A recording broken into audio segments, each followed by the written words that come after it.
Class. নমো তাচ্ছা ভগবতো আরহাতো সাম্মা সম্বুদ্ধাচ্ছা। জগৎপূজ্য মহাকারণিক তথাগত সম্যক সম্বুদ্ধ শ্রীচরণে কৃতজ্ঞ প্রণাম নিবেদন করে পূর্ণপারমিতে অংশগ্রহণকারী সকল উপাসক উপাসিকাগণের নিরোগ দীর্ঘায়ু সুখী জীবন তথা জ্ঞান বিমণ্ডিত জীবন কামনায় শুরু করতে চলেছে আজকের অভিধর্ম চর্চা ক্লাস।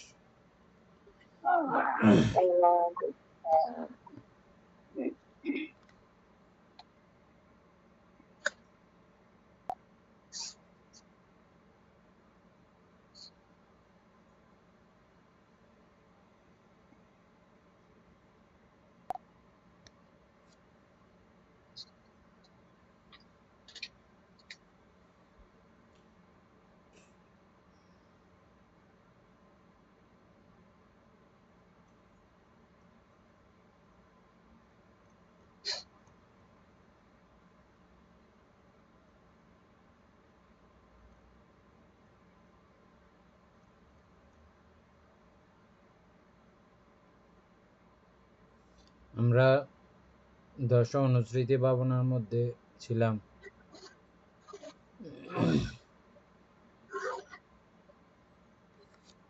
কালকে এনে শুধু আবার ওই অশুভ ভাবনা নাকি আবার আলোচনা করবেন ওই যে প্রথম ধ্যান থেকে মানে উত্তীর্ণ হতে পারত, মানে দ্বিতীয় চতুর্থ ওইগুলোতে যাচ্ছেন, ওইগুলো নিয়ে মানে কথা বলবেন।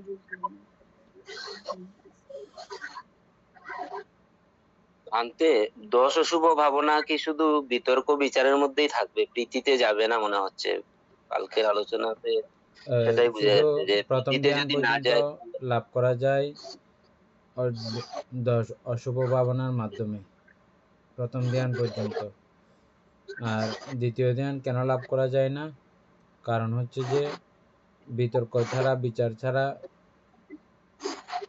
বিতর্ক ছাড়া এই ধ্যান করা সম্ভব হয় না। দ্বিতীয় ধ্যানে যেতে হলে বিচার বর্জিত হয়ে যেতে হয়, সে কারণে দ্বিতীয় ধ্যানে যাওয়া যায় না। দশ অশুভ ভাবনা প্রথম ধ্যানিক।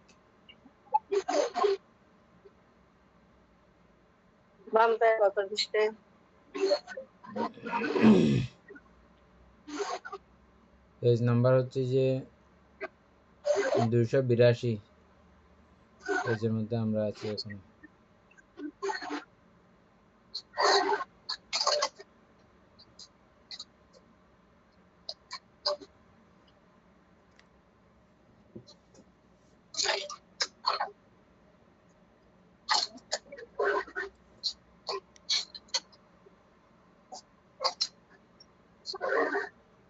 কালকে একটা চার্ট পাঠানো হয়েছিল, যে এটা কিসের চার্ট?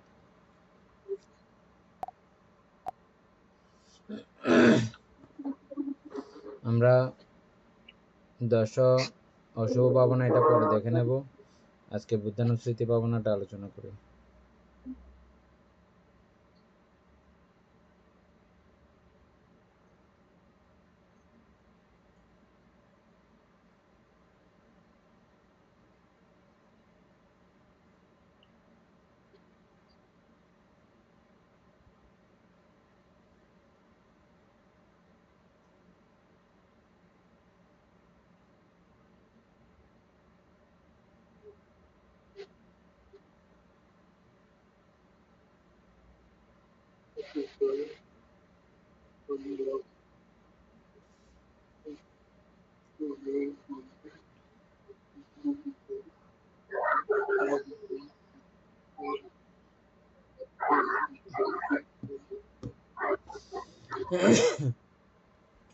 বুদ্ধানুস্মৃতি ভাবনা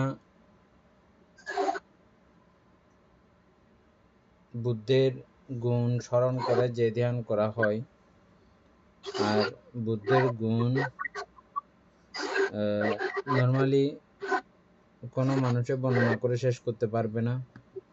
আমরা একটা কথা জানি, বুদ্ধ গুণ অচিন্তনীয়, এই কথা আমরা শুনেছিলাম, জানি, মনে আছে?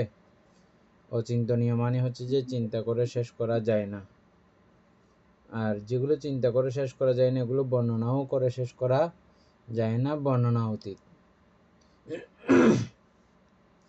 আর গুণের সাগর বুদ্ধে নমিতেছি আমি, এই কথাগুলো আমরা বলে বন্দনা করি। এটার মিনিংস হচ্ছে যে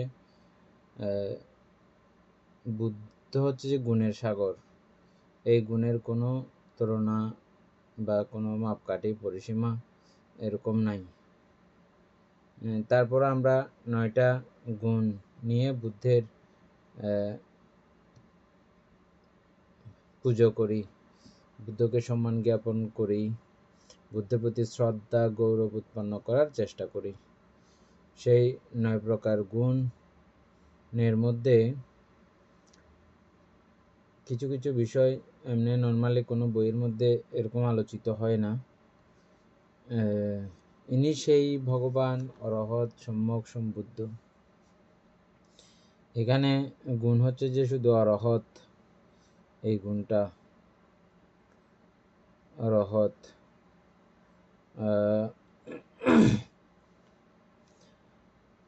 অরহৎ হচ্ছে যে লোভ দেশ মোহকে যিনি হত্যা করেছেন। আর অরহৎ শব্দের সরাসরি কথা হচ্ছে যে বৈরী, অর থেকে ঐরী, ঐরী থেকে বৈরী, বৈরী মানে শত্রু, শত্রুকে হত্যা করেছেন যিনি, তিনি হচ্ছেন অরহৎ। তাহলে আমরা মূল বিচার বিবেচনা সব কিছু করে শেষ পর্যন্ত শত্রু পাবো কাকে? লোভ দেশ মোহকে। আমরা এমনি অনেককেই শত্রু মনে করি, কিন্তু ভালো করে ভাবিয়ে যদি আমরা ভেবে যদি দেখি তাহলে দেখব যে মূল হচ্ছে যে যাকে যাকে আমরা শত্রু মনে করি তারা কেউ শত্রু না। আমার লোভই হচ্ছে যে আমার শত্রু, আমার হিংসাই হচ্ছে যে আমার শত্রু, আমার অজ্ঞানতাই হচ্ছে যে আমার শত্রু। এছাড়া অন্য কেউ অন্য বিষয় শত্রু হতে পারে না।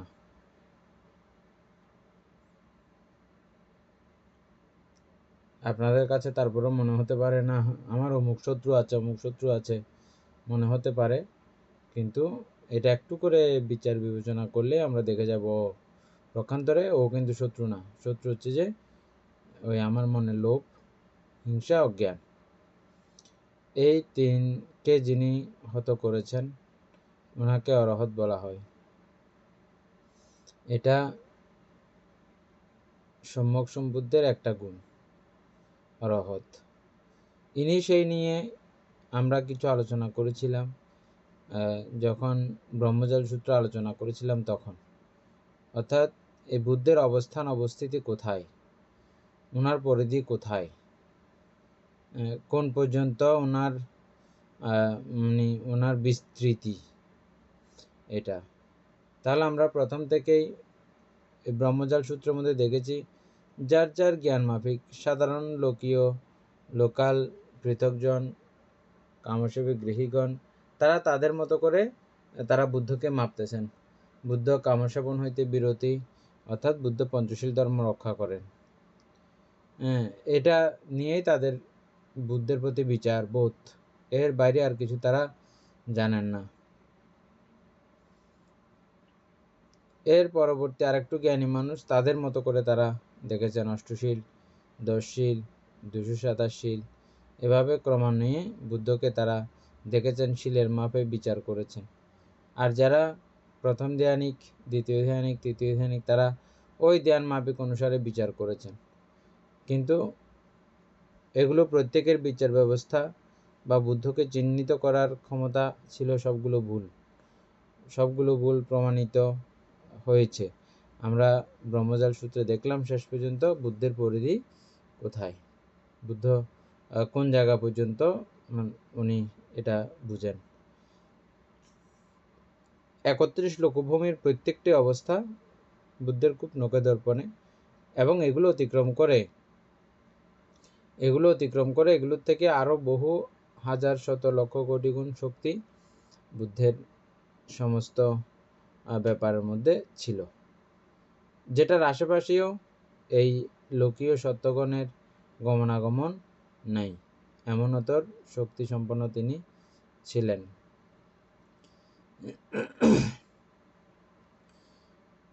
তো সেখানে গিয়ে আমরা বুদ্ধের সেই সম্যক দৃষ্টি সম্পর্কে আমরা জেনেছি। সম্যক দৃষ্টি নিয়ে বুদ্ধের যে অবস্থিতি ওটা আমরা জেনেছিলাম।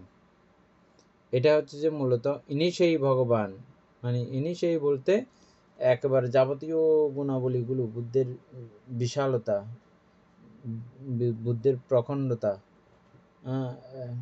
ব্যাপকতা, এগুলো পুরো বিষয়টা চিন্তাতে আসার নাম হচ্ছে ইনি সেই ভগবান অরহৎ সম্যক সম্বুদ্ধ। তাহলে অরহৎ সম্পর্কে আমরা জানলাম। তবে দ্বিতীয়ত হচ্ছে যে সম্যক সম্বুদ্ধ কাকে বলে। আমরা 3 প্রকার বুদ্ধ সম্পর্কে জেনেছি। 3 প্রকার বুদ্ধ হচ্ছে যে সম্যক সম্বুদ্ধ, পাচক বুদ্ধ এবং শ্রাবক বুদ্ধ। 3 প্রকার বুদ্ধ। এই 3 প্রকারের মধ্যে যিনি সম্যক সম্বুদ্ধ,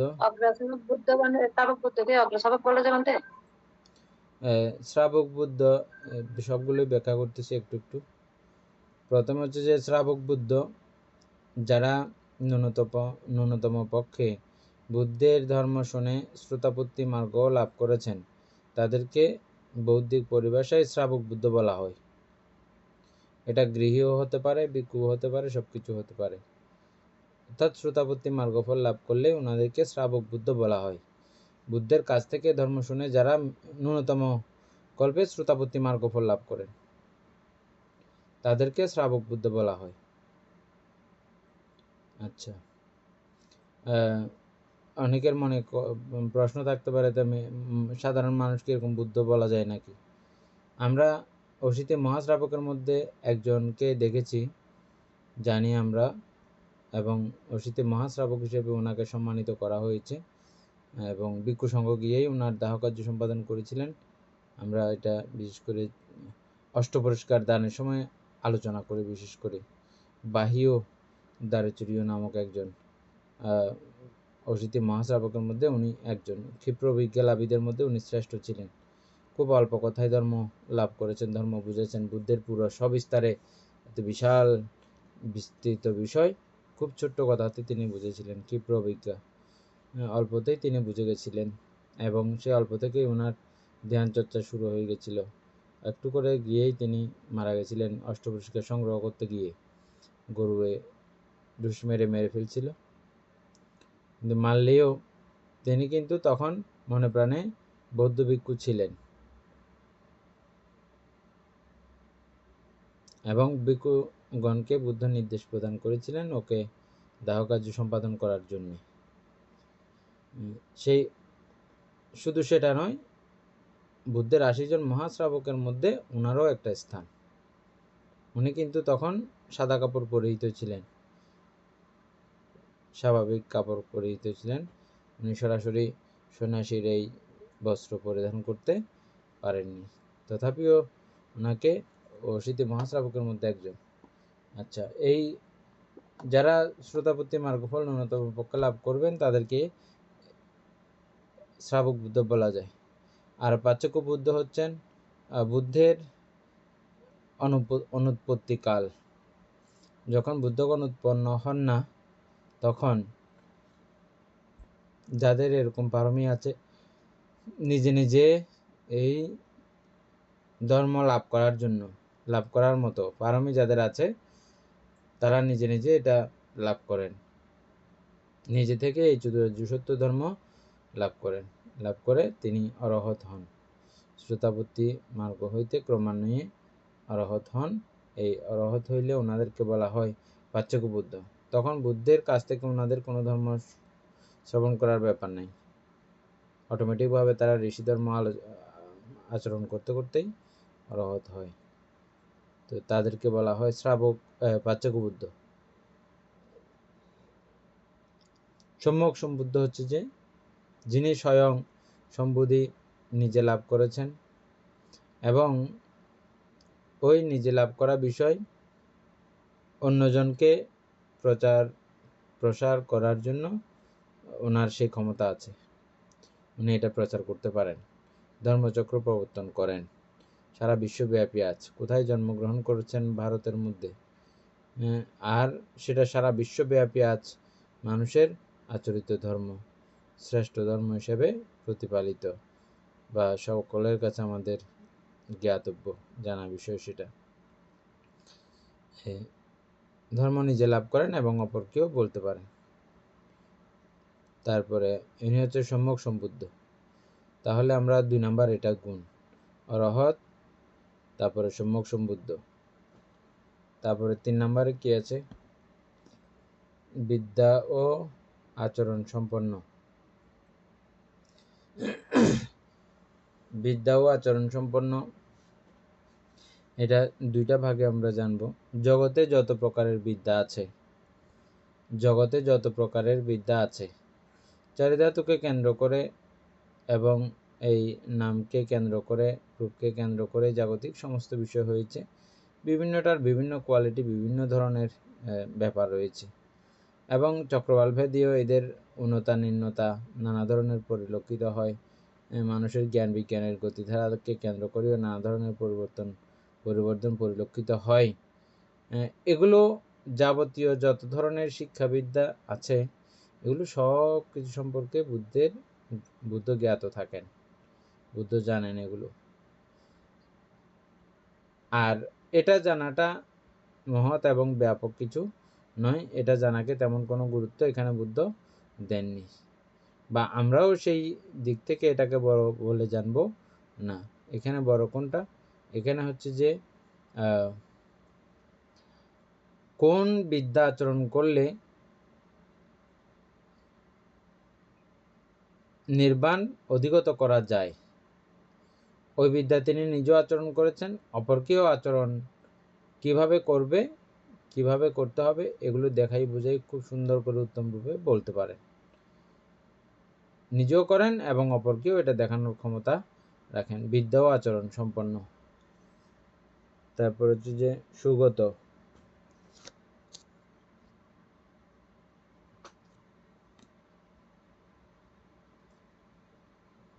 সুগত হচ্ছে যে সুন্দর উত্তম পথে গমন করা, গত হয়েছেন, গিয়েছেন এবং অপরাপর অন্য সকলকেও ওই সুন্দর উত্তম পথে গমন করার জন্য তিনি রাস্তা বাতলে দিতে পারেন, পথ বলে দিতে পারেন, এই সুগতির পথ দেখাইতে পারেন। সুগত বলতে এখানে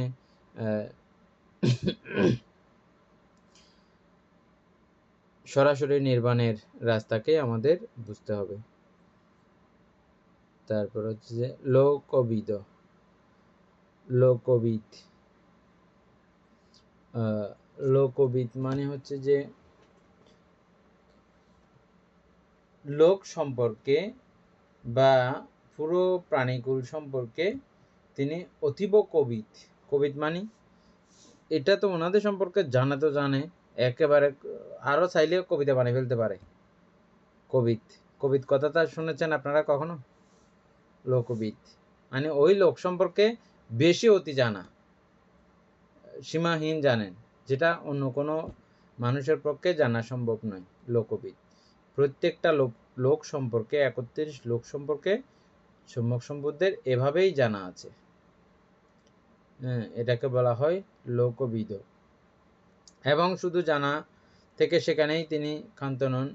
এই জানাকে কেন্দ্র করে ওনাকে যেভাবে কথা বলা উচিত, কথা বলা দরকার, কথা বললে কাজ হবে, বেশি কল্যাণ হবে, বেশি মঙ্গল হবে, ওভাবেই কথা বলেন, ওভাবেই ওনাকে দিক নির্দেশনা দেন, দিয়ে তারপরে ওনারা মুক্ত হতে পারেন।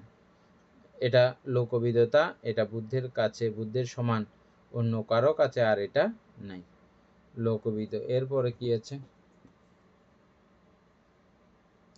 অনুত্তর পুরুষদম্য সারথি। অনুত্তর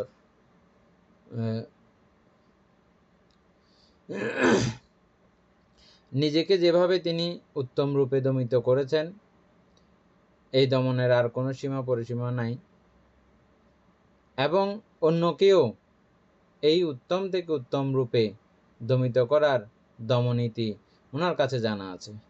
যেমন উদাহরণস্বরূপ আমরা অঙ্গুলিমালকে দেখতে পাই, খুব বিখ্যাত ডাকাইত। অঙ্গুলিমালকে খুব ছোট্ট কথায় ও দমিত হয়ে গেছিল, ছোট্ট কথায়।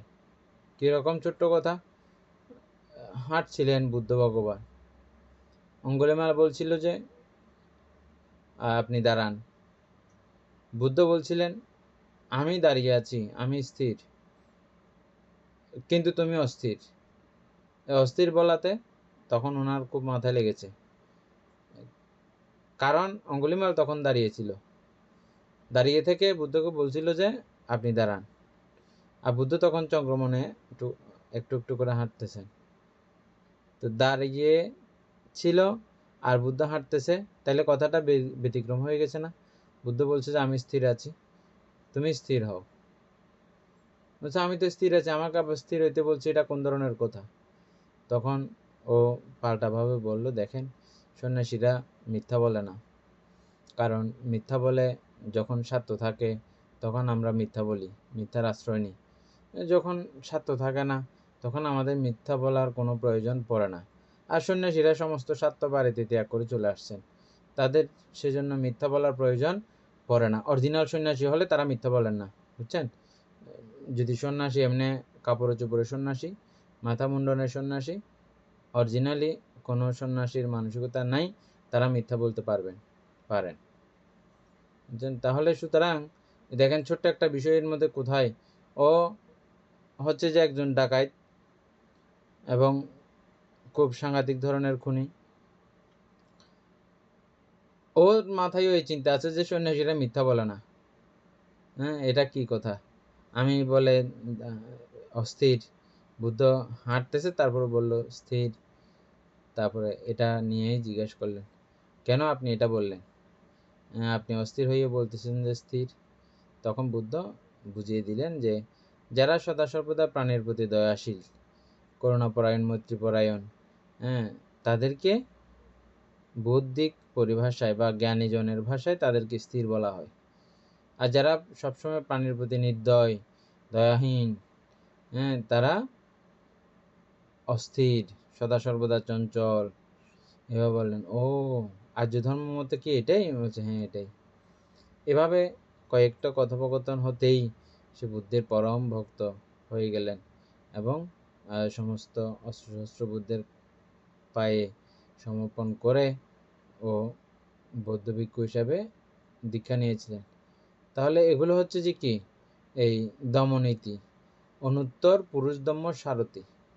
যে কোনো মানুষকে, যে কোনো পুরুষকে দমন করার এই রকম ক্ষমতা এই সম্যক সম্বুদ্ধ ছাড়া আর কারো নাই।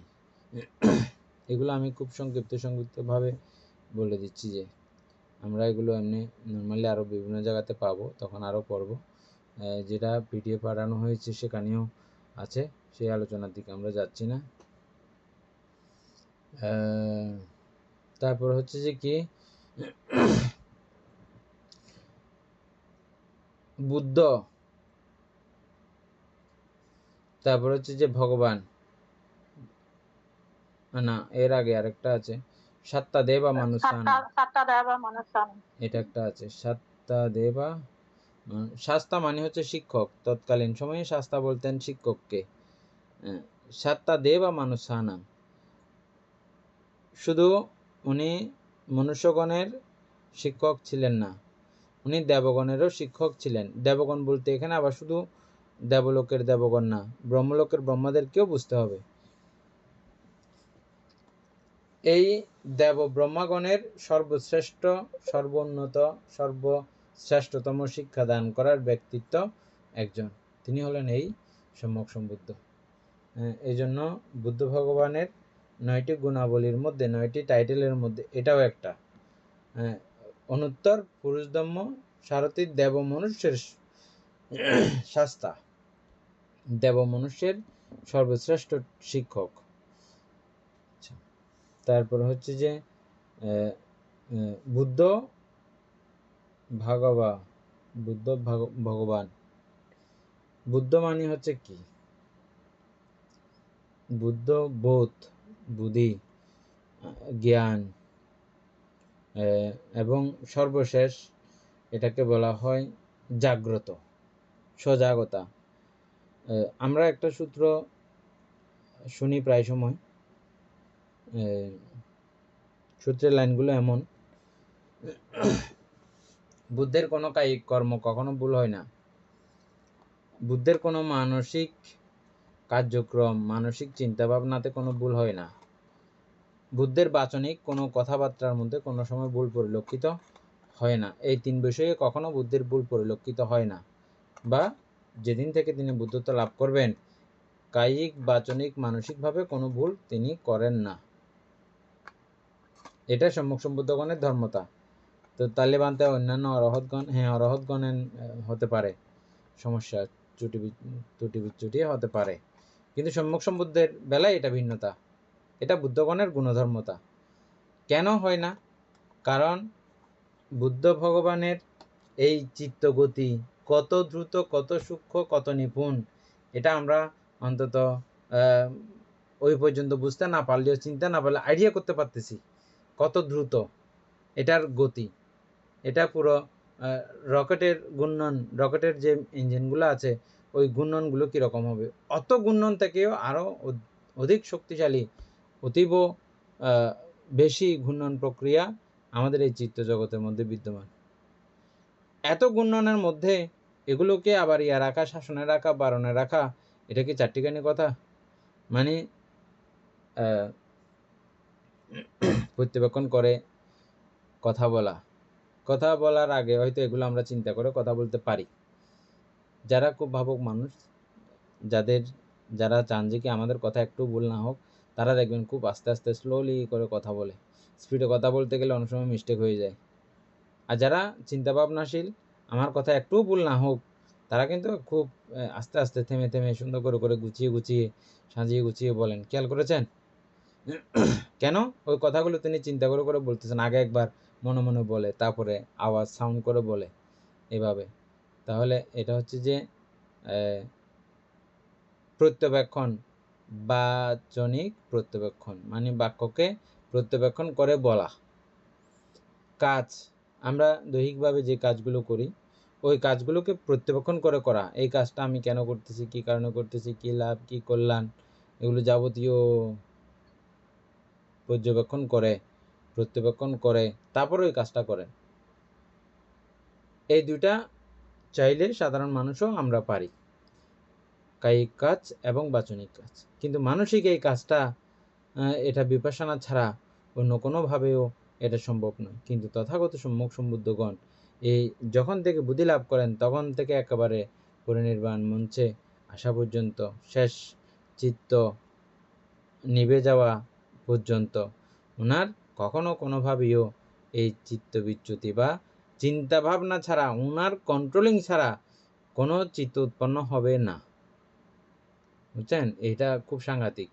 এটা আর কারো দ্বারা সম্ভব নয়, শুধুমাত্র সম্যক সম্বুদ্ধের দ্বারা সম্ভব। এটাকে বলা হয় বোধ বা জাগ্রত। এর মধ্যে সর্বোত্তম, শ্রেষ্ঠতম জাগ্রত অবস্থা। এর উপরে আর কোনো জাগ্রত অবস্থা নাই। কোথায় কোথায় জাগ্রত দেখেন? কায়িকভাবে তিনি জাগ্রত, বাচনিকভাবে জাগ্রত, মানসিকভাবে জাগ্রত। বুঝছেন? মানসিকভাবে জাগ্রত সাধারণ মানুষ, অরহতগণ, তারাও পারেন। ওই যে তাদের জাগ্রত এবং সম্যক সম্বুদ্ধের জাগ্রতের মধ্যে অনেক আকাশ পাতাল তফাৎ আছে। যদিও বা দুজনেই অরহত, উনিও অরহত, সম্যক সম্বুদ্ধ অরহত, কিন্তু হইলেও এই জাগ্রতের ব্যাপার অনেক ভিন্নতা পরিলক্ষিত হবে। তাহলে বুদ্ধি শব্দের অর্থ কি? জাগ্রত। আচ্ছা, আরো বিস্তারিত করে বললে এটাকে, তখন কি হয়? কোথায় কোথায় জাগ্রত? পুরো জগতের মধ্যে সর্ব জায়গাতে তিনি দুঃখ, এটা খুব সুস্পষ্টভাবে দেখতে পারেন। দুঃখ দেখার জাগ্রত, বুঝছেন? মানে দুঃখ এটা খুব সুস্পষ্ট, আমাদের কাছে এটা দুঃখ বলে মনে হয় না। অনেক কিছু মনে হয় না বলেই আমরা সংসারের মধ্যে নাচে কুদিয়ে থাকি, না? মনে হয় না বলে, কিন্তু হইলে ব্যতিক্রম হয়ে যেত এটা। তাহলে আমরা এই দুঃখ, তারপরে এই দুঃখের কারণ, প্রত্যেকটা দুঃখের কারণ সম্পর্কে তিনি এভাবে দেখতে পান, এবং দুঃখ নিরোধের উপায়, এগুলো তিনি সুস্পষ্টভাবে সদা সর্বদা তিনি জাগ্রত থাকেন, জাগ্রত হন। এই জাগ্রতর তার সর্বশ্রেষ্ঠ অবস্থাকেই বলা হয় বোধ বা বুদ্ধি বা জাগ্রত। আরও কি বলা যায়? বুদ্ধ। তাহলে আমাদের বুদ্ধ সম্পর্কে একটু ধারণা হলো না? তারপর হচ্ছে ভগবান। ভগবান হচ্ছে যে ভাগ্যবান, আসলে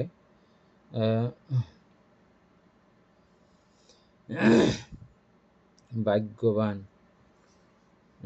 তবে আমরা যে অর্থে আমরা একে অপরকে আমরাও বলি না তুই ভাগ্যবান, তুই ভাগ্যবান, যে কোনো একটা টুকটাক বিষয়কে কেন্দ্র করে, কিন্তু এগুলোও আপনি যদি ক্রমান্বয়ে বিচার করে করে আসেন, সর্বশ্রেষ্ঠ ভাগ্য গিয়ে কোথায় দাঁড়ায়? যিনি ওনার লোভকে চিরতরে ভগ্ন করে ফেলতে পেরেছেন, ভেঙে ফেলতে পেরেছেন। লোভ যেই যেই অবস্থাগুলোকে কেন্দ্র করে লোভ পর্যন্ত যাইতে পারে, ওই সমস্ত অবস্থাগুলোকে তিনি ভেঙে চুরে চুরমার করেছেন। ওনাকে বলা হয় ভাগ্যবান বা ভগবান, যিনি লোভকে একেবারে সমূলে ভেঙে ফেলেছেন। তারপর হচ্ছে যে হিংসাকে ভেঙে ফেলেছেন, এবং হিংসা যেই যেই বিষয়গুলোকে কেন্দ্র করে হিংসা তৈরি হয়, ওই যন্ত্রাংশগুলোও, নিষ্ঠমানগুলোও তিনি ভেঙে ফেলেছেন, ভগবান। তারপরে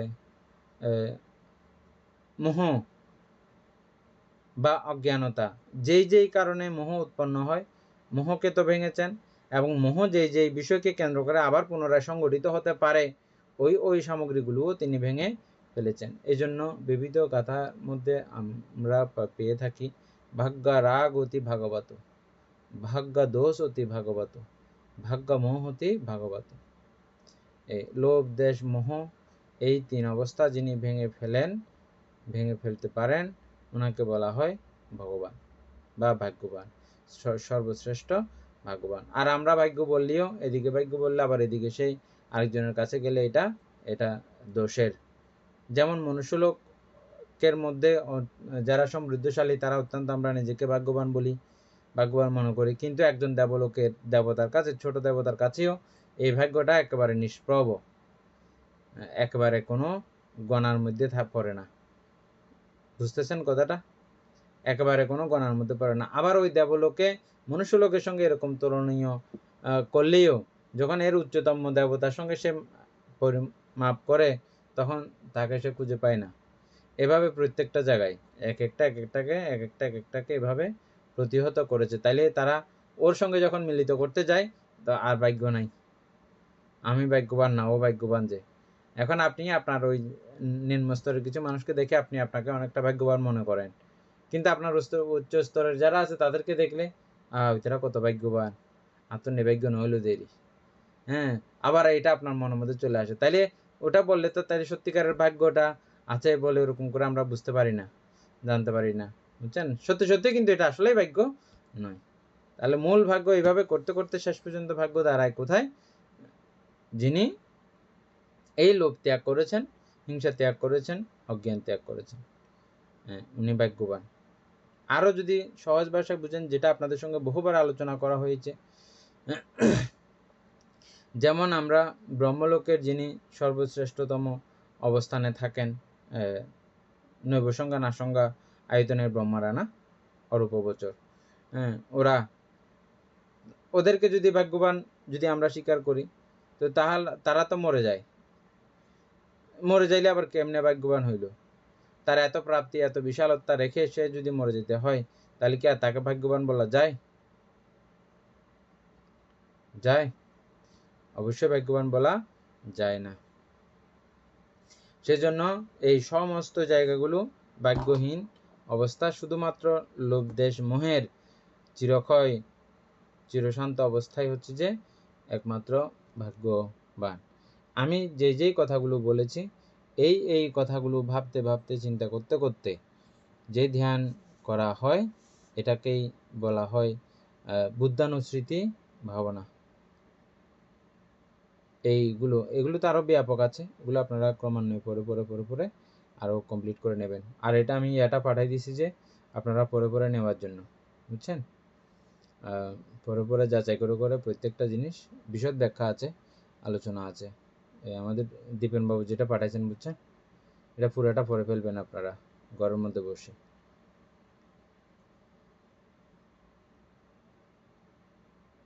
আচ্ছা, তারপর হচ্ছে যে আমরা দ্বিতীয় নাম্বারটা হচ্ছে যে স্বাখ্যাত ভাগবত ধাম্য সান্দিটিক অকালিক, অর্থাৎ ধাম্মানুস্মৃতি ভাবনা। ধাম্মানুস্মৃতি ভাবনা এনে এক নাম্বারটা বলো, এটা আমরা আলোচনা করতে করতে যাই। এনে মিউট করা আছে। আপনাদেরকে বলতেছি এই কারণে, এগুলো আমরা আগে আলোচনা করছিলাম। কখন? একেবারে প্রথম দিকে, ক্লাস শুরু হওয়ার প্রথম দিকে আমরা আলোচনা করছিলাম। এনে সুয়াখ্যাত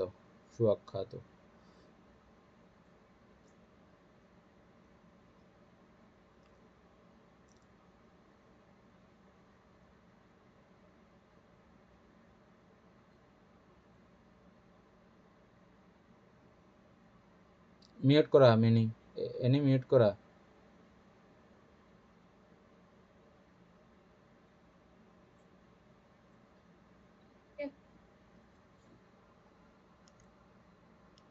প্রথম ধর্মের 6 গুণ থেকে প্রথম গুণটা আলোচনা করো।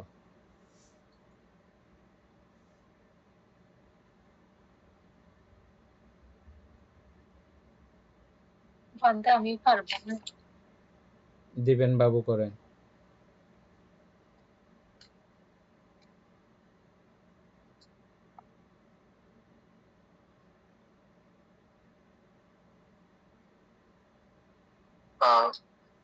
প্রথম কোণটা হচ্ছে কি সাক্ষাৎ, অর্থাৎ সুব্যাখ্যাত, অর্থাৎ বুদ্ধ যে যে ধর্ম জ্ঞান আমাদের জন্য রেখে গেছেন সেগুলো মানে সুন্দরভাবে ব্যাখ্যা দ্বারা বুঝিয়ে দেওয়া যায়, এরকম।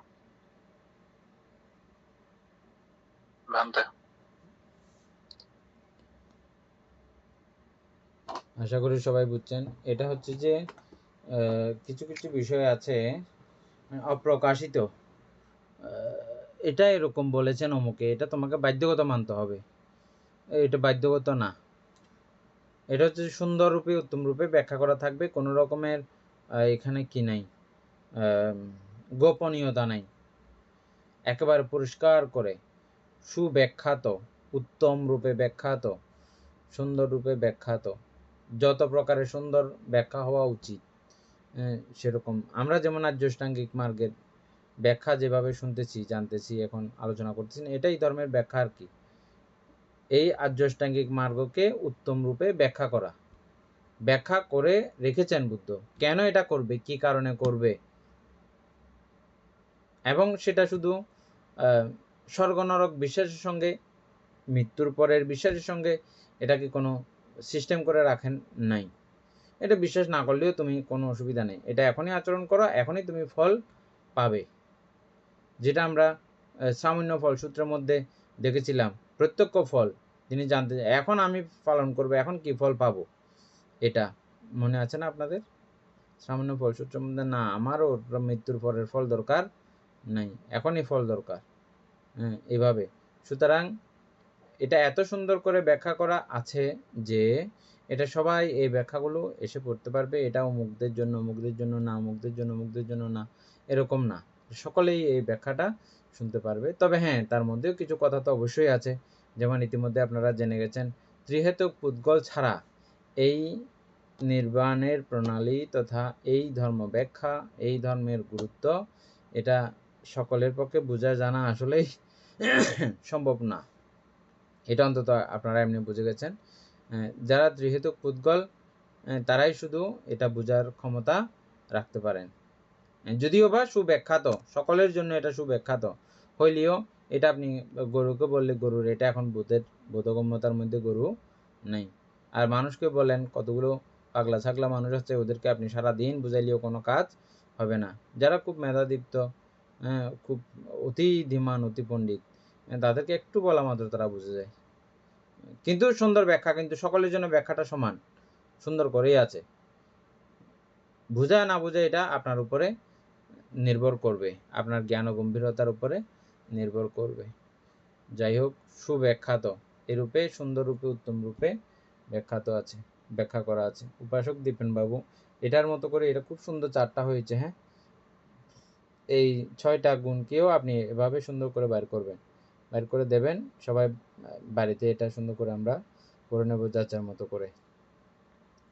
তাহলে আমাদের এই ধর্মের 6 গুণ ভাবনা করতে সুবিধা হবে।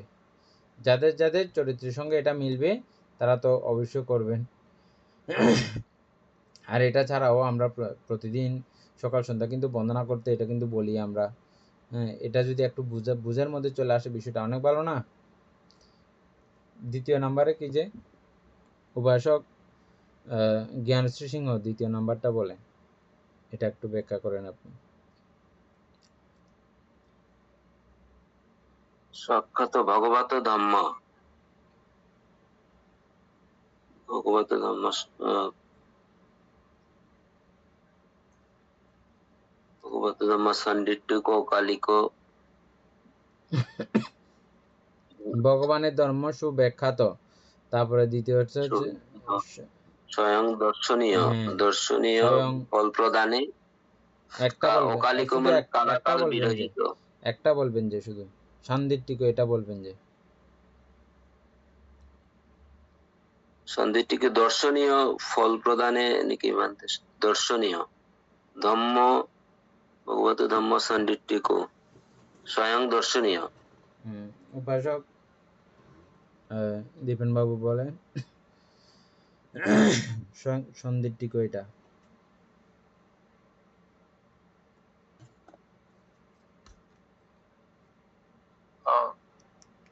মানতাম না, একটু আগে বলছিলাম প্রত্যক্ষ দর্শন যেটা হয় আর কি, প্রত্যক্ষ দর্শন মানে এখন আচরণ করলে এখনই ফল দিবে, সেটাই এটা মানে ভান্তে সন্দিট্টিক হচ্ছে যে অর্থাৎ সেটা প্রত্যক্ষ ফল।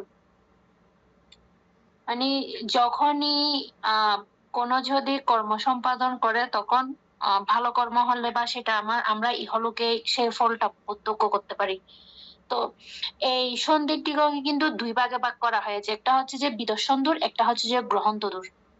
অর্থাৎ বিদর্শন দূরের মাধ্যমে কিন্তু মানে এটা কিন্তু প্রত্যক্ষ ফল পাওয়া যায়। আমরা বিদর্শন করতে করতে অনেক সময় সমাধি লাভ করা যায়। আবার গ্রহন্ত দূরের মধ্যে হচ্ছে যে অর্থাৎ গ্রহন্ত দূরকে আবার 3 ভাগে ভাগ করা হয়েছে, একটা হচ্ছে পরিয়ত্তি, প্রতিপত্তি, পটিভেদ। তো ওইটা যেমন কি পরিয়ত্তি শ্রবণ করা, আর পটিভেদ পরিয়ত্তি পটিপত্তি ওটা হচ্ছে অনুশীলন করা, আর প্রতিভেদ হচ্ছে যে সেটা হচ্ছে প্রত্যক্ষ ফল, যেটা আমরা যে ইয়েটা পালন করি সেটা প্রত্যক্ষ ফল পাওয়া।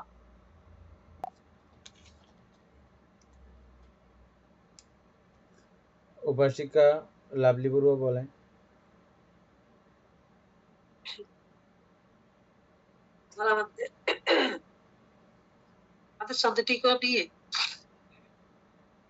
হ্যাঁ সন্দিটিক নিয়ে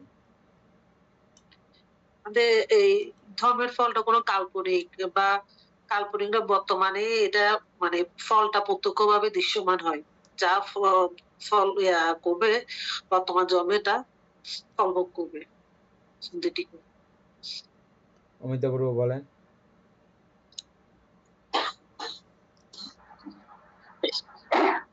সান্দিটিক হচ্ছে যে প্রত্যক্ষ ফল। অর্থাৎ আমি যদি আমার ধর্মের গুণটাকে যদি আমি মানে আমার যদি একাগ্র চিত্তে যদি আমি যদি অনুশীলন করে চলতে পারি, তাহলে এটা মানে আমি প্রত্যক্ষ ফল লাভ করতে পারবো। যদি আমি সাথে সাথে এখানে যে এনি বলছে এটাকে 2টা ভাগে ভাগ করছে, একটা গ্রন্থ দূর আর একটা বিদর্শন দূর। তো বিদর্শন দূরের মধ্যে গ্রন্থ দূরের মধ্যে একটা পরিয়ত্তি আর একটা প্রতিপত্তি আর একটা প্রতিবেদন। পরিয়ত্তিটা হচ্ছে যে শিক্ষা বা মানে আমি কোনো কিছু শ্রবণ করে, ধর্ম শ্রবণ করে, মানে এটা হচ্ছে পরিয়ত্তি। আর প্রতিপত্তি হচ্ছে যে অনুশীলন করে আমি যদি এটা যদি পালন করি, ভাবনা, অষ্টশীল, তারপরে এই পঞ্চশীল, এগুলোর মাধ্যমে যদি আমি মানে পালন করি, তাহলে এটা হচ্ছে যে প্রতিপত্তি। আর প্রতিবেদ হচ্ছে যে প্রত্যক্ষ ফল। যেমন মানে ধ্যান করে আমি যদি ধর্মশ্রবণ করে তারপর অনুশীলন করে যদি আমি ধ্যান করি তাহলে এটা আমি ফল পাবার আমার মানে আশা আছে এইরকম। ঠিক আছে। স্বয়ং দৃষ্ট মানে হচ্ছে যে নিজের চোখ দিয়ে নিজে দেখতে পারা যায়, এটা অন্য চোখ দিয়ে দেখলে হয় না। অন্য কেউ দেখেছে না আমার লাভ হয়ে যাবে, আমার কল্যাণ হয়ে যাবে, এরকম না। আমার চোখ দিয়ে আমি দেখতে পাবো, এটাকে বলা হয় স্বয়ং দৃষ্ট।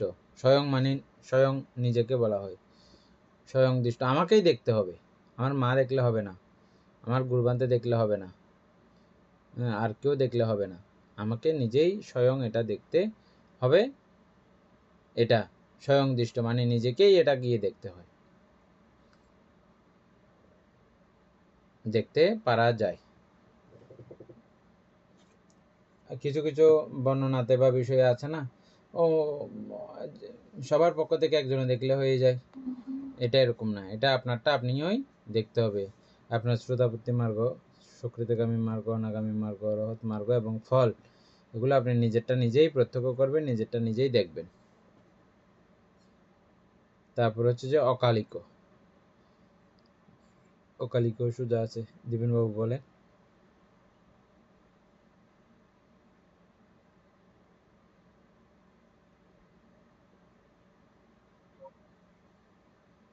অকালিক বলতে আচরণে কালাকালহীন আর কি, অর্থাৎ যে কোনো সময় এটা আচরণ করতে পারবে এই ধর্মকে বেশি।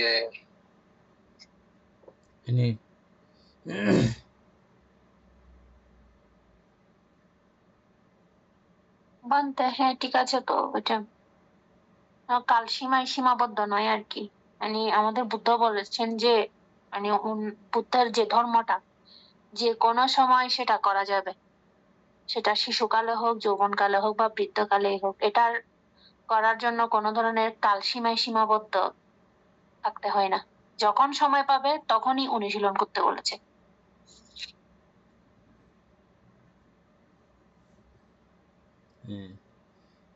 কয়েকটা বিষয় নির্দিষ্ট ছিল, আমার তো এগুলো সব মনে পড়তেছে না। এক হচ্ছে যে আচরণে কালাকালহীন, কখন আচরণ করবে এরকম কোনো কাল নাই। সকালবেলা, সকাল, বিকাল, সন্ধ্যাকাল, রাত্রিকাল, রাত্রির মধ্যাহ্নকাল, ওই জাতীয় কোনো কালের মধ্যে এটা সীমাবদ্ধ না যে কখন আচরণ করবে কখন করবে না, এরকম কোনো কালের উপরে নির্ভরশীল না। তারপরে হচ্ছে যে শিশুকাল, বৃদ্ধকাল, যৌবনকাল, এ জাতীয় কোনো কালের উপরেও সীমাবদ্ধ এটা নয়, সর্বকালে এটা করা যায়। তো এইগুলোর মধ্যে আবার একেবারে যখন শিশু থাকে, বোধ জ্ঞানের বাইরে থাকে, বিচার বুদ্ধি বিবেচনার বাইরে থাকে, তখন এই কালটা তখন বাদ পড়ে আর কি। এটাও আবার স্থানকাল পাত্র বিচার করে। স্থানকাল পাত্র বিচার করে বলতে যখন এটা উপপাতিক জন্মা যদি হয়, উপপাতিক জন্মা এবং সশরীরে পুরোটা যখন নিয়ে জন্মগ্রহণ করে, এরকমই একটা পৃথিবীর সময় থাকে, ওইরকম ওই মানুষদের জন্য তখন এটা আলাদা। এমনি নর্মালি আমাদের বর্তমান হিসেবে চিন্তা করলে ওইরকম একটা ছোট সময় আছে, ওই সময়ে এটা বোধগম্যতার মধ্যে থাকে না, বুঝে না। এছাড়া আর সর্বকালে সর্বসময়ে এটা চেনা বোঝা সম্ভব হয়। তারপরে শীতকাল, গরমকাল, বর্ষাকাল, ওই জাতীয় কোনো কালের উপরেও এটা নির্ভর না, সর্বকালে এটা আচরণ করা যায়। আচরণীয় যেমন কালহীন, আবার ফল পাওয়াতেও এটা কালহীন। এটা কখন ফল পাবেন এটার কোনো নির্দিষ্ট কালাকাল সীমানে আপনি আচরণ করলে একটা ফল বর্তমানে তো পেয়ে চলেছি আমরা, কি অনুসারে চিন্তা করলে, যেমন আমরা সামান্য ফল অনুসারে চিন্তা করলে এখন আমরা এটা পঠন পাঠন করতেছি যে এখনই আমরা ফল পাচ্ছি। ফল না পাইলে আপনারা কেউ এটা পড়তেন না, একদিনও পড়তেন না, পড়তেন না। অবশ্যই আপনারা ফল পাচ্ছেন বলে, এবং আনন্দও পাচ্ছেন, অনেক আনন্দ, অনেক প্রীতি উৎপন্ন হচ্ছে, এবং এটার প্রত্যক্ষ ফলও পাচ্ছেন। এটা পরিবর্তি করতেছেন যে মাত্র, পরিবর্তির অভিধর্মটা এমন একটা বিষয় যে পরিবর্তির সঙ্গে সঙ্গে প্রতিপত্তিও আছে। এবং সঙ্গে সঙ্গে প্রতিভেদও, এই তিনটা একযোগে চলে, এই জন্য এটাকে বলা হয় গ্রন্থদূর। তিনটা কাজ এক সহযোগে চলে, যদি আমরা ঠিকঠাক মতো যদি আলোচনা করতে পারি আর কি, না পারলে তো দূর চলার কোনো ব্যাপার নাই। তাহলে কি এলো? পরিবর্তী কালাকালহীন, তাইলে আচরণীয় কালাকালহীন, ফল পাওয়াতেও কালাকালহীন, অকালিক।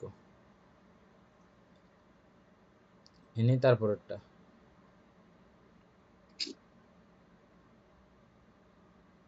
তারপরে হচ্ছে যে এহি পশ্চিক, এটা হচ্ছে যে মানে পরীক্ষা করা, প্রত্যক্ষভাবে যে আমরা যে ইয়াটা পড়েছি সখ্যাতু না সন্ধিটি করেটা, মানে এই যে প্রত্যক্ষভাবে যেটা ফল পাচ্ছি কিনা সেটা পরীক্ষা করে দেখতে বলেছে।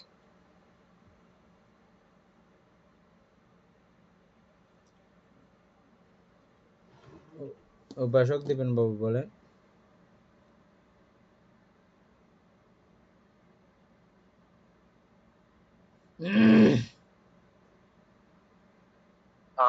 এই পাশ্চিক বলতে বোঝানো হচ্ছে এসো দেখো, পরীক্ষা করার জন্য, পরীক্ষা করে দেখতে বলছে আর কি। অর্থাৎ বুদ্ধের ধর্মটা আসলে উনি যে কথাগুলো বলছেন যে চারিত্র্য সত্য, এগুলো সত্য কিনা, তারপর অনিত্য দুঃখ অনাত্ম এগুলো সত্য কিনা, তারপর পতিত সম্প্রদায় নীতি এগুলো সত্য নাকি মিথ্যা, এগুলো যাচাই করে দেখতে বলছে গ্রন্থে, এরকম। তারপরে উপাসক বিধুভূষণ বড়ুয়া বলেন তো।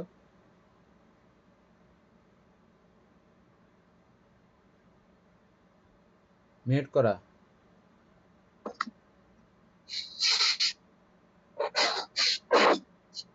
এখানে বলা হয়েছে যে তুমি এই ধর্মটা এসে দেখো, পরীক্ষা করো, পরীক্ষা করে তার জানো আর কি, সেটা ঠিক আছে।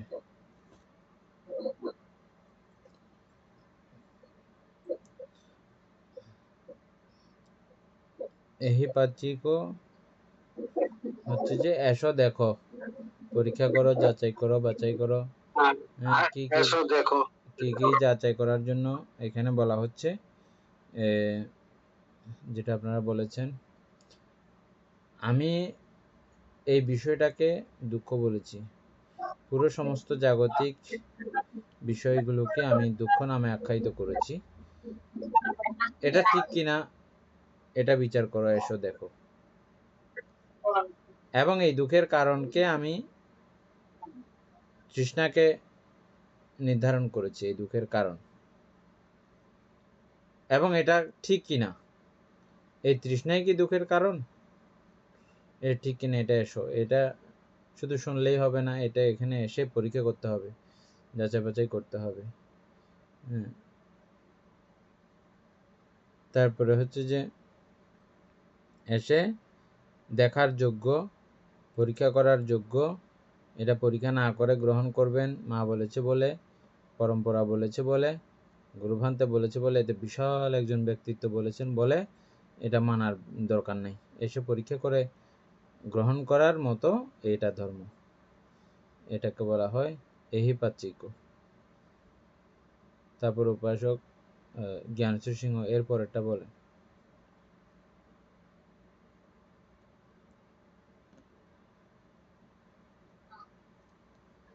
বলতে তারপর হচ্ছে উপানয়ক। উপানয়ক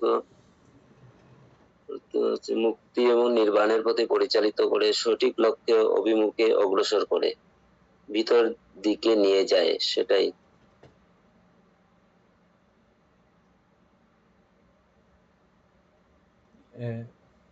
উপাসক দীপেন বাবু বলে।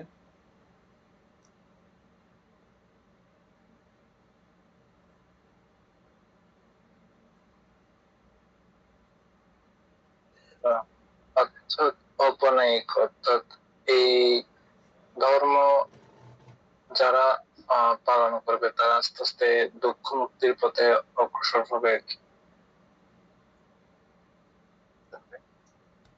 অমিতে বড়ুয়া বলেন।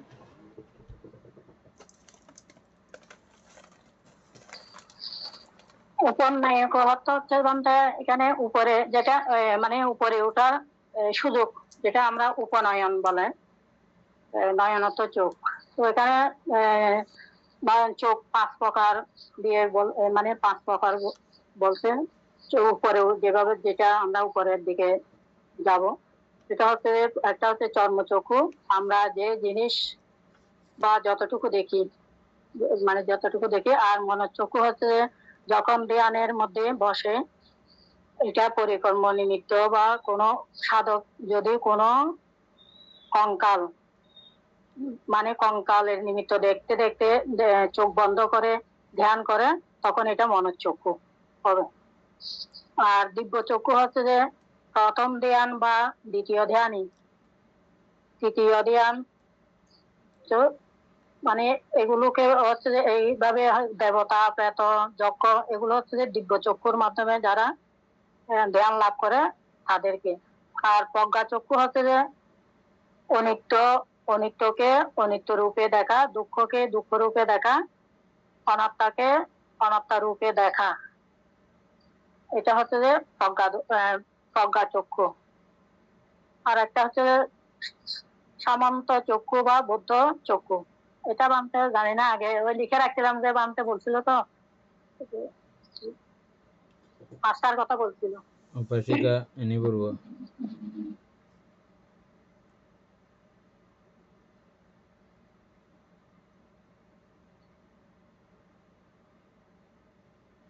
আনতে এটা হচ্ছে যে আপনার উপায়, এটা শুধু আমরা করলে হবে না, সেটা আমাদের এমন ভাবে ধারণ করতে হবে যেটা আমাদের মানে এই আমাদের মনের মধ্যে ধারণ করে নিতে হবে, যে লোভহীন বা দেশহীন বা মোহহীন ভাবে আমাদের চিত্তকে মানে চিত্তকে অগ্রসর করতে হবে।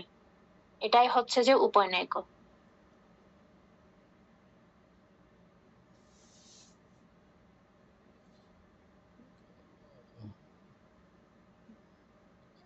এটা হচ্ছে যে উপনয়ন। উপনায়ক মানে উপনয়ন দ্বারা দেখতে হবে। উপনয়ন, নয়ন তো আমরা যেটা নর্মাল চক্ষু, এটা চক্ষু নয়ন। হ্যাঁ, উপনয়ন হচ্ছে যে মানে স্পেশাল চোখ, যেমনটা আমরা নাম এবং রূপকে নর্মালি দেখলে আমাদের কাছে এমনিতেই এটা কোনো রকমের কিছু দুঃখ বলে আমাদের প্রতীয়মান হয় না। আর উপনয়ন হচ্ছে যে এটার হ্যাঁ যেভাবে আমাদেরকে দেখতে বলা হয়েছে ওই নয়নটা উৎপন্ন করা। দুঃখ যে এটা আসলে ঠিক কিনা, তাইলে আমরা তো পরবর্তীক্ষণে এটা আলোচনা করতে করতে বুঝে গেছি না, ও এটা তো এই কারণে, এটা তো অবশ্যই দুঃখ। দেবলোককে আমরা নর্মালি কত সুখ, কত স্বস্তি, কত আনন্দ। যেমন বুদ্ধের কাছে যখন একটা উপাসক আসছিল, সন্ততির পক্ষ থেকে বা এই প্রিয়জনের পক্ষ থেকে সুখ উৎপন্ন হয় বলছিল। বুদ্ধ যখন বলছে যে না, সুখ না, শোক উৎপন্ন হয়েছে, শোক, তো ও তখন বিরোধিতা করেছিল বুদ্ধের। কেন? ওই যে উপনয়ন উৎপন্ন করে দেখতে পারে নাই, এটা থেকে শোকই উৎপন্ন হয়, সুখ উৎপন্ন হওয়ার না, এটা আমরা ভুল দেখতেছি। যেটা যদি বলে যে কি সুখ উৎপন্ন হয়েছে, তাহলে এটা আমাদের ভুল দেখা, ভ্রম। এটা উপনয়ন দ্বারা দেখা হলো না, এটা স্বাভাবিক দেখা হলো। আর উপনয়ন হচ্ছে যে ওই স্পেশালভাবে যেই একটা প্রক্রিয়া আছে, ওই প্রক্রিয়ার মাধ্যমে দেখা পুরো বিষয়টাকে। হ্যাঁ, এই দুঃখকে, দুঃখের কারণকে, দুঃখের নিরোধকে, দুঃখ নিরোধের উপায়কে উপনয়ন উৎপন্ন করে দেখা। এই উপনয়ন উৎপন্ন করার বিবিধ প্রক্রিয়া আছে, কারো জন্মসূত্রে থাকে, আবার কারো কারো এটা এই যে আমরা এখন যেমন পড়াশোনা করতেছি, পড়াশোনা করতে করতে আমাদের ক্রমান্বয়ে উপনয়ন উৎপন্ন হচ্ছে না। হ্যাঁ, এই উপনয়ন উৎপন্ন করে দেখা, দেখতে হবে। দেখলেই এটা তখন আপনি বুঝতে পারবেন, না হলে বোঝা সম্ভব না। এটাকে উপনায়ক বলা হয়, উপনয়ন। তারপরে লাস্টেরটা কি আছে?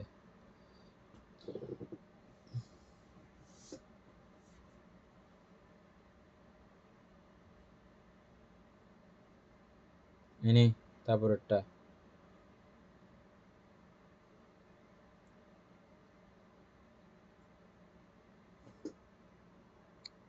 বানতে তারপরেরটা আর নাই? না, আরেকটা আছে তো, হুম। পশ্চাত্তং বেদাভ্যবিয়াইতি। বানতে এটা ওই অর্থাৎ উপনয়নের, যেটা একটু আগে বলেছেন, দুঃখের কারণ, দুঃখ নিরোধের উপায়, ওইটাকে আমরা যেভাবে দেখতে পেয়েছি, তো সেটাকে সেটাই যখন বুঝতে পারবো, তখন মনের মধ্যে যে শান্তিটা আসে, এটা যখন অনুভব করা যায়, এটাই হচ্ছে যে মনে হয় পশ্চাত্তং বেদাভ্যবিয়াইতি।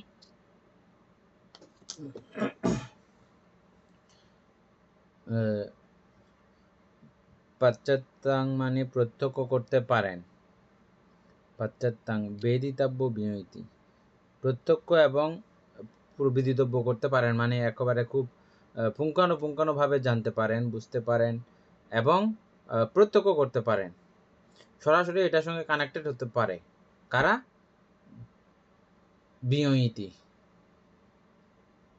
অতি বিজ্ঞজন যারা, তারা পারেন। বিনয়তি ছাড়া বা বিজ্ঞগণ ছাড়া এটা প্রত্যক্ষ করতে পারবেন না। দেখেন সবার জন্য উন্মুক্ত, ঠিক আছে? আবার এখানে লাস্টের কালে এই কথাও আছে, যারা বিজ্ঞ তারাই শুধু এটা প্রত্যক্ষ করতে পারবেন, সকলের জন্য না। তাইলে কারা বিজ্ঞবান? বিজ্ঞর মধ্যে প্রথম সত্যের মধ্যে আছে কি? ত্রিহেতুক ওনাকে হতে হবে। ত্রিহেতুক হওয়ার পরে জন্ম জন্মান্তরীণ এই কর্মসূত্রিতা এবং পুস্তকাদির সঙ্গে ভালো একটা কানেকশন তৈরি হওয়া অটোমেটিক্যালি, অথবা কোনো গুরুভান্তের সান্নিধ্যে, অথবা কোনো ভালো কল্যাণ মিত্র সান্নিধ্যে পরেও অনেক মানুষে এই লাইনে অগ্রসর হয়, এই ধর্ম বোঝার লাইনে, ধর্ম জানার লাইনে। তাহলে সর্বোপরি বড় কথা হচ্ছে যে ওনার এই পুণ্য পারমিতা পুরা লাগবে। এই পুণ্য পারমি না থাকলে উনি এটা লাভ করতে পারবেন না। তাইলে বিজ্ঞ হওয়ার জন্য আমাদেরকে আগে পুণ্য করতে হয়। আমরা আজকে এটা পড়াশোনা করতে পারতেছি যে আমাদের জন্ম জন্মান্তরীণ এরকম পুণ্য শক্তি ছিল বলে আমরা এটা পড়তে পারতেছি। সরাসরি বুদ্ধের মৌলিক ধর্মতা, মূল ধর্মতা সূত্রপিটকে, বিনয়পিটকে বিবিধভাবে ঘুরিয়ে ফিরে আসবে। আর এটা হচ্ছে সরাসরি, এটা সরাসরি, কোনো গল্প গুজব ছাড়া না। কোনো গল্প পাইছি আমরা? একদম কোনো গল্প নাই, পুরো গল্প ছাড়া।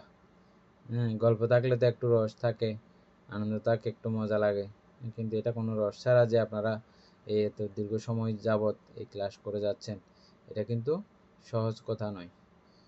সেজন্য আপনাদেরকে আমি সবসময় মৈত্রী দান করি, পুণ্য দান করি। আপনাদের এই জ্ঞান জগৎ আরও প্রফুল্ল হোক, আরও বিকশিত হোক, আরও সমৃদ্ধ হোক। এই পুণ্যে যেন আপনাদের পরিবারের সকলেই যেন মহাসুখে, মহাস্বস্তিতে, মহানন্দে থাকতে পারে, এবং আপনাদের এই জ্ঞান ও প্রতিভার কারণে, আপনাদের এই প্রজ্ঞা প্রতিভার কারণে যেন আপনাদের পরিবারের সকলেই মহা জ্ঞানী পণ্ডিত হয়, এরূপ কামনা করছি। পরিশেষে আমাদের এই সকল পুণ্যরাশি অনন্ত চক্রাল ভাই সত্যগণকে দান করছি, গুরুভান্তিদিওকে দান করছি, মাতা পিতাগণকে দান করছি, এবং এই পুণ্যের কাছে আমরা প্রত্যেকে প্রার্থনা করব নির্বাণ লাভ অবধি অসৎ ব্যক্তি, মূর্খ ব্যক্তি, পাপমিত্রের সংসর্গলাভ না করে সদা সর্বদা জ্ঞানদর্শী কল্যাণ মিত্রের সান্নিধ্যে সংসর্গ লাভ করতে সক্ষম হয়ে এরূপ সাধু কামনা পোষণ করে আজকের মতো ক্লাস এখানে সমাপ্ত করছি।